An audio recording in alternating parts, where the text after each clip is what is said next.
नए शिक्षा मंत्री का पदभार ग्रहण करते ही आया बड़ा संदेश, जल्द मिलेगी खुशखबरी।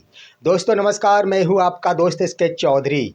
जैसा कि आप सभी को पता है दोस्तों, बिहार शिक्षा बीजेपी के खेमे में चली गई है। यानी बिहार एनडीए की सरकार है और इस एनडीए की सरकार में इससे पहले जब मुख्यमंत्री के रूप में नीतीश कुमार थे, तब तक बिहार की शिक्षा जदयू कोटे में थी। लेकिन दोस्तों, सरकार बदलते ही एक बार फिर से जब कैबिनेट का विस्तार हुआ, उस विस्तारीकरण में बिहार की शिक्षा बीजेपी के खेमे में चली गई। लेकिन दोस्तों, बीजेपी के खेमे में जाने के बाद एक ऐसा नज़ारा बिहार की शिक्षा जगत के लिए देखने को मिलेगा, जो संभवतः बिहार वासी कदापि ना तो सोचे होंगे और ना ही कल्पना किए होंगे। आइए दोस्तों, जब मुख्यमंत्री सम्राट चौधरी के द्वारा पदभार ग्रहण किया गया था, उसी वक्त बिहार शिक्षा के लिए कई तरह की बातें की गई थी। लेकिन एक बार फिर से जब बिहार के शिक्षा मंत्री मिथिलेश तिवारी अपने पदभार को ग्रहण किए हैं और पदभार ग्रहण करने के बाद उन्होंने जो बयानें दी है, उस बयानों में कई रहस्य छिपे हुए हैं। साथ ही साथ शिक्षा मंत्री के बयान से शिक्षकों के साथ साथ अभ्यर्थियों के लिए बहुत ही जल्द खुशखबरी भी मिलने वाली है और साथ ही साथ बिहार वासियों के लिए बिहार की शिक्षा एक तोहफा के रूप में काम करेगा। आइए दोस्तों, आज के इस वीडियो में इन तमाम बिंदुओं पर विस्तार पूर्वक चर्चा करने से पहले एक बार फिर आपसे गुजारिश करूंगा, अगर आप मेरे इस चैनल को सब्सक्राइब नहीं किए होंगे, कृपया सब्सक्राइब कर लेंगे और सब्सक्राइब कर चुके होंगे तो दोबारा सब्सक्राइब करने की आवश्यकता बिल्कुल भी नहीं है। सबसे पहली बात दोस्तों कि बिहार के नए शिक्षा मंत्री हो गए हैं, लेकिन सबसे बड़ी बात है दोस्तों, उससे भी बड़ी बात है कि बिहार में दो शिक्षा मंत्री हो गए। यानी बिहार की शिक्षा को ऊंचाइयों का स्तर प्रदान किया जाएगा, ये बात बिल्कुल सत्य है। ऐसा मैं इसलिए कह रहा हूँ कि जब बिहार के मुख्यमंत्री यानी सम्राट चौधरी अपने पदभार को ग्रहण करने के बाद मीडिया के सामने रूबरू हुए थे, तब उन्होंने एक बातें कह डाली थी कि बिहार की शिक्षा को मैं उस तरह की ऊंचाइयां प्रदान करना चाहता हूं, जिसके आधार पर बिहार के पदाधिकारियों के बच्चे सरकारी विद्यालयों में नामांकित हो सके। उसके बाद उन्होंने कह दिया था कि बड़े बड़े नेता हो या फिर मंत्री हो, उनके बच्चे भी बिहार के सरकारी विद्यालय में पढ़े। मैं बिहार के सरकारी विद्यालयों को वो ऊंचाइयां प्रदान करना चाहता हूं और आने वाले दिनों में कोशिश करता रहूँगा। अब दोस्तों, इसी को लेकर संभवतः अपनी बातों पर उसी प्रकार दोहराते हुए और अपनी बातों को अमली जामा पहनाने के उद्देश्य से ही संभवतः यह बिहार की शिक्षा बीजेपी के कोटे में दी गई। नतीजा ये है कि दो शिक्षा मंत्री बनाए गए। एक प्राथमिक संवर्ग के शिक्षा मंत्री बने हैं, जो ही मिथिलेश तिवारी है, और दूसरे उच्च शिक्षा मंत्री भी बनाए गए हैं, जो शिक्षा मंत्री संजय सिंह टाइगर बनाए गए हैं दोस्तों। अब दोस्तों, दो शिक्षा मंत्री है तो यह स्वाभाविक है कि आखिर दो दिमाग से काम चलेगा, यानी स्पष्ट रूप से बिहार की शिक्षा को ऊंचाइयां प्रदान की जा सकेगी।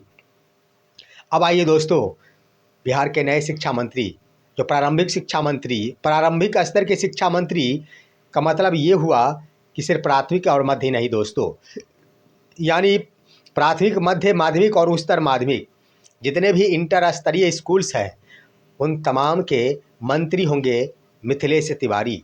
और कॉलेज स्तरीय यानी उच्च शिक्षा कॉलेज स्तरीय मंत्री हैं संजय सिंह टाइगर। तो स्पष्ट रूप से विद्यालय जो +2 तक के विद्यालय है, उन तमाम बच्चों के भविष्य संभालेंगे नए शिक्षा मंत्री मिथिलेश तिवारी, और +2 तक के जितने भी शिक्षक हैं उनके लिए भी कार्य करेंगे नए शिक्षा मंत्री मिथिलेश तिवारी। आइए दोस्तों, आज आखिर नए शिक्षा मंत्री मिथिलेश तिवारी के द्वारा पदभार ग्रहण कर लिया गया है। वो तस्वीर भी आप देख रहे होंगे, जिस तस्वीरों के माध्यम से यह स्पष्ट हो रहा है कि बड़े ही जोशीले अंदाज में नए शिक्षा मंत्री ने पदभार ग्रहण किया है, और उनका यह जोशीला अंदाज देखने को भी मिला है जब पदभार ग्रहण करने के बाद वो मीडिया से रूबरू हुए। दोस्तों, मीडिया से रूबरू होने के क्रम में उन्होंने अपना संदेश छोड़ा है। संदेश में सबसे बड़ी बात ये रही कि बिहार शिक्षा जगत में जो भी कार्य होंगे, वह एक पत्र जारी होगा और उसी पत्र से काम चलेंगे, यानी उसी पत्र पर कार्य होगा, बार बार पत्र नहीं बदलेंगे। आखिर बहुत बड़ी बातें कह डाली गई। यहाँ पर उनका कहना हुआ कि पदाधिकारी तुरंत ही पत्र बदल दिया करते हैं, ऐसा नहीं हो सकेगा हमारे कार्यकाल में। उन्होंने कहा कि एक पत्र जारी किया जाएगा कोई भी बिंदु के लिए, यानी कोई भी बातें लागू की जानी है तो सिर्फ एक पत्र जारी किया जाएगा और उसी पत्र की राहों पर चलते हुए उस नियम को आगे बढ़ाया जाएगा और कार्य को निष्पादित किया जा सकेगा। बीच में हमारे कार्यकाल में पत्र बदलने की आवश्यकता महसूस नहीं होगी। एक तो ये बातें उन्होंने कह डाली। उसके बाद दूसरी बात उन्होंने कह डाली है कि बिहार विश्व स्तरीय अध्ययन केंद्र बनेगा।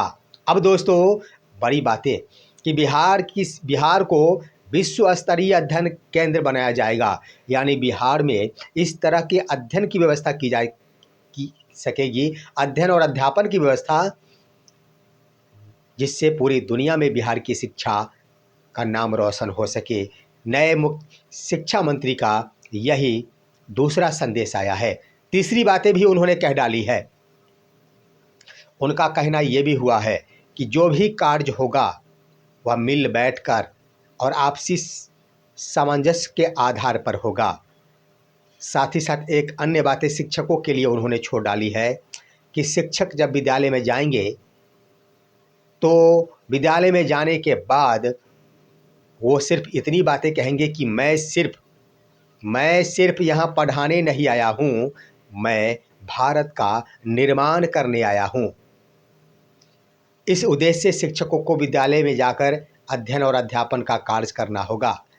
उसके बाद दोस्तों चौथी बातें उनके स्तर से की गई है कि बिहार में सिर्फ शिक्षा ही प्रदान नहीं किया जाएगा, बिहार के विद्यालयों में सिर्फ शिक्षा ही प्रदान नहीं किया जाएगा बल्कि संस्कार भी प्रदान किया जाएगा। बड़ी बातें कह डाली गई है दोस्तों। सिर्फ शिक्षा नहीं, संस्कार भी दिए जाएंगे बच्चों को। ये बहुत बड़ी बात है। अब यहाँ पर दोस्तों ये तो 4 बातें हो गई, 4 संदेश, लेकिन 5वीं बातों पर आप गौर करेंगे जो कि बड़ी बातें दोस्तों। वो मौका जुड़ा हुआ था कि बीपीएससी टीआरई 4 के नोटिफिकेशन को लेकर तमाम छात्र पटना में आंदोलन कर रहे थे और आंदोलन के क्रम में ही बीच बचाव हेतु पुलिस प्रशासन को लाठियां बरसानी पड़ी है। यानी इस कदर छात्रों की भीड़ हो गई थी, जिसका कारण बना था कि आखिर पटना गोलंबर के पास बैरिकेडिंग को तोड़कर छात्र अंदर प्रवेश कर रहे थे, जिसे रोकने के लिए पुलिस बल को लाठियां बरसानी पड़ी है। इसको लेकर जब नए मुख्यमंत्री मिथिलेश तिवारी मीडिया से रूबरू हो रहे थे तो मीडिया के द्वारा पूछ दिया गया कि आप प्रथम दिन ही, आज आपका प्रथम कार्यकाल दिन है और आज ही आखिर छात्रों के ऊपर लाठियां बरस गई, आखिर इसका क्या संदेश जाएगा। तब उन्होंने कह दिया है कि आखिर ये उन सभी का अपना पहले से फिक्स कार्यक्रम रहा होगा। इस दिन आंदोलन का ऐसी बात नहीं कि हमारे पदभार ग्रहण के दिन ही उन सभी के स्तर से ये योजना तैयार की गई और यह आंदोलन किया गया है।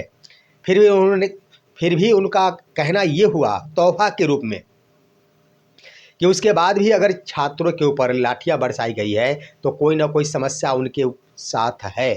और उन्होंने कह दिया कि मैं बहुत ही जल्द पदाधिकारियों के साथ मिलकर बैठक करूंगा और जो भी घटनाएं घटित हुई है उस पर गंभीरता पूर्वक विचार करते हुए जो समस्या है उसका समाधान आज की तिथि में करूंगा, ना कि कल की तिथि में। बड़ी बात है दोस्तों।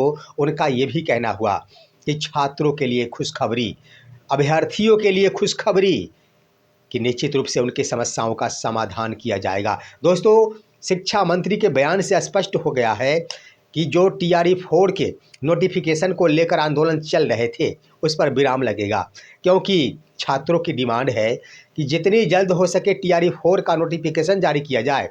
और दूसरी बड़ी बात कि टीआरई 4 के एग्ज़ाम में सिर्फ एक एग्ज़ाम लिया जाए, ना कि पीटी और मेंस एग्ज़ाम लिया जाए। तो इस आधार पर दोस्तों अब नए शिक्षा मंत्री के बयान देने से स्पष्ट हो चुका है कि छात्रों को राहत मिलेगी। अब देखना दिलचस्प होगा। तमाम बातों पर अगर गौर किया जाए तो बिहार शिक्षा बदलाव की दिशा में है और इसके लिए शिक्षकों को भी अपडेट होना पड़ेगा।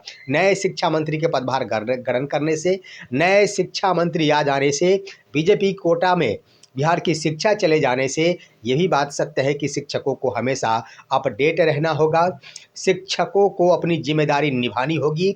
साथ ही साथ वो तमाम कार्य जो बिहार शिक्षा के उत्थान के लिए हो, शिक्षकों के द्वारा अनिवार्य रूप से निष्पादन हेतु नए सरकार और नए मंत्रालय के अधीन करने पड़ेंगे, इसमें कोई समझौता नहीं। और साथ ही साथ एक बात ज़रूर कह दी गई है नए शिक्षा मंत्री के स्तर से कि हमारे कार्यकाल में एक लेटर से ही सारे कार्य होंगे और आज का यह कार्य सिर्फ आज निष्पादित होगा, कल के लिए टाले नहीं जाएंगे।